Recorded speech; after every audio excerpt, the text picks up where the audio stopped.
በትግራይ ሰማይ ስር ለሁለት ዓመታት ተዘርግቶ የነበረው የሰላም ጥላ ዛሬ ከባድ የፖለቲካ ንፋስ እያወዛወዘው ይገኛል። የፕሪቶሪያው ስምምነት የፈጠረው ተስፋ ገና ሳይጸና ህወሓት ከጦርነቱ በፊት ወደ ነበረው የክልል ምክር ቤት እመለሳለሁ ማለቱ በኢትዮጵያ ፖለቲካ መድረክ ላይ አዲስ ድንጋጤ ፈጥሯል። ይህ ውሳኔ የሰላም ስምምነቱን የመጨረሻ ምዕራፍ ያበስራል ወይንስ ወደ አዲስ ፍጥጫ የሚያመራ የፖለቲካ ቁማር? ዝርዝር ትንታኔውን ይዘን ቀርበናል። በሌላ በኩል በወልቃይት በጠለምትና በረያ ምድር የማንነት ጥያቄና የውክልና እጦት የፈጠረው ቁስል ዛሬም እንደ ትኩስ እሳት እየለበለበ ይገኛል። ህዝባችን በገዛ አገሩ እንደ ሁለተኛ ዜጋ እየታየ ነው ሲል የአማራ ብሔራዊ ንቅናቄ አብን መንግስትን የወቀሰበት ጠንካራ መግለጫ ወጥቷል። ምርጫ የተከለከሉ መንደሮች፣ ባጀት የተነፈጉ መዋቅሮችና የበቀል ዱላ ያሳደዳቸው ተፈናቃዮች የአብን መግለጫ በዝርዝር የዳሰሳቸው የፍትህ እጦት ማሳያዎች ምንድናቸው? ቀጥታ ወደ ዝርዝር ዘገባው እንሸጋገራለን።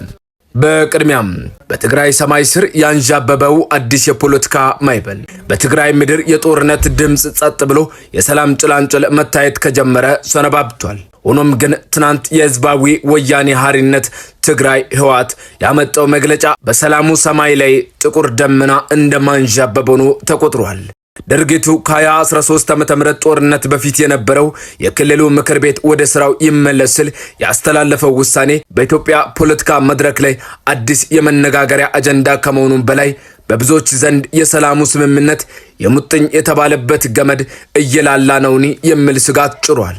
ህወሓት ለሁለት ቀናት ካደረገው ጥልቅ ስብሰባ በኋላ ባወጣው መግለጫ የፌደራል መንግስቱን በከባድ ቃላት ወርፏል።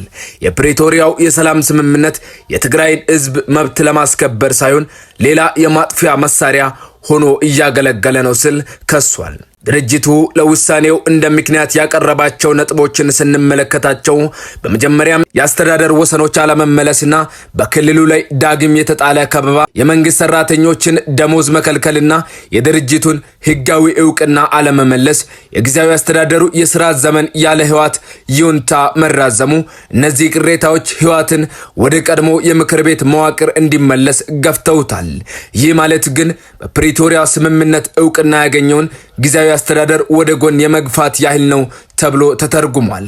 ይህ የህወሓት ውሳኔ ግን በክልሉ የፖለቲካ ተዋናዮች ዘንድ ቀይ መስመር ማለፍ ተደርጎ ተወስዷል። የፕሪቶሪያ ስምምነት ቁልፍ መሐንዲስ የነበሩት አቶ ጌታቸው ረዳ ውሳኔውን እጅግ አሳሳቢና የሰላም ስምምነቱን ውድቅ የሚያደርግ ስሉ ኮንነውታል። የአሬና ፓርቲ በበኩሉ ህወሓት በጊዜያዊ አስተዳደር ውስጥ ሆኖ መፍትሄ ማምጣት ሲገባው አሁን የያዘው አቋም ክልሉን ወደ አላስፈላጊ ጦርነት የሚመልስ ስጋት እንደሆነ አስታውቋል።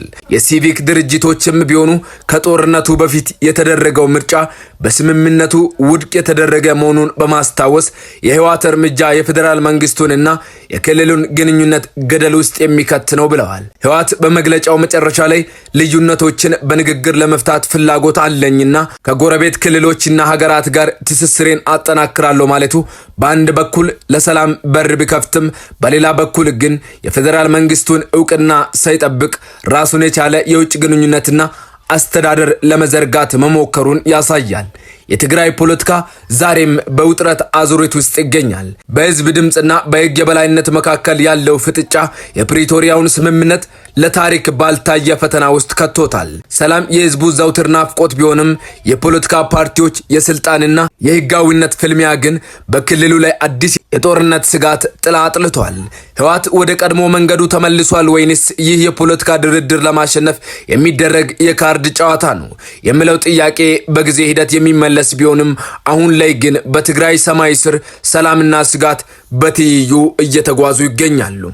በሌላ ዜና በጥያቄ ምልክት ውስጥ የወደቀው የዜግነት መብት፣ የአብን የቁጣ ድምጽና የተረሳው ህዝብ ሮሮ በኢትዮጵያ የፖለቲካ ካርታ ላይ ለዘመናት የቁስል አውድማ የነበሩት ወልቃይት፣ ጠገዴ፣ ጠለምትና ረያ ዛሬም በአዲስ የታሪክ ምዕራፍና በከባድ የመብት ጥሰት መጋረጃ ውስጥ ሆነው ሮሯቸውን እያሰሙ ይገኛሉ።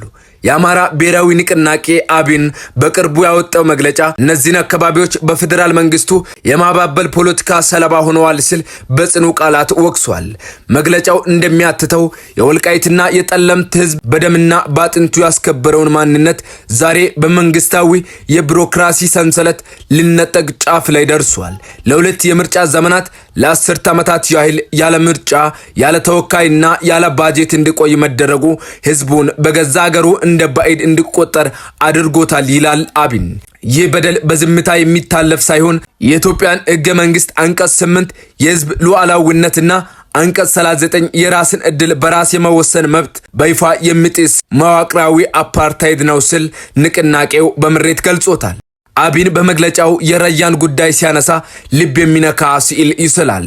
የራያ ህዝብ ለነጻነቱ ከከፈለው መስዋዕትነት ባሻገር መንግስት ጥሎት በመውጣቱ ምክንያት ለሶስተኛ ጊዜ ለበቀሉ ዱላ ተጋልጧል ይላል። ዛሬ ከ160 ሺህ በላይ የራያ ልጆች በራሳቸው ምድር ስደተኛ ሆነው በወልዲያና በሰቆጣ መጠለያዎች ውስጥ የቆርቆሮ ጣራ ተጠልለው የፍትህ እያሉ ይገኛሉ። ንቅናቄው ይህንን ድርጊት ህዝብን አሳልፎ የመስጠት ታሪክ ስል የሰየመው ሲሆን የፌዴራል መንግስቱ የጸጥታ ኃላፊነቱን ባለመወጣቱ ህዝቡን ለከፋ ማህበራዊ ቀውስ ዳርጎታል ብለዋል። አብን በመግለጫው ማጠቃለያ ላይ 3 ዋና ዋና ነጥቦችን እንደ ግዴታ አስቀምጧል።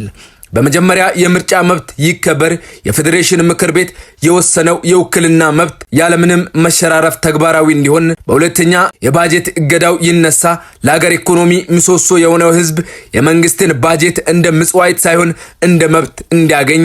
በመጨረሻም ተፈናቃዮች ይመለሱ፣ የራያ ተፈናቃዮች ወደ ቀያቸው ተመልሰው ራሳቸውን የማስተዳደር ሉዓላዊ መብታቸው እንዲረጋገጥ የሚል ነው።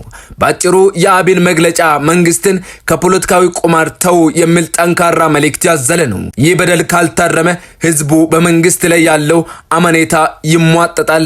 ይህም ለሀገራዊ አለመረጋጋት ቀጥተኛ ምክንያት ይሆናል ሲል ያስጠነቅቃል።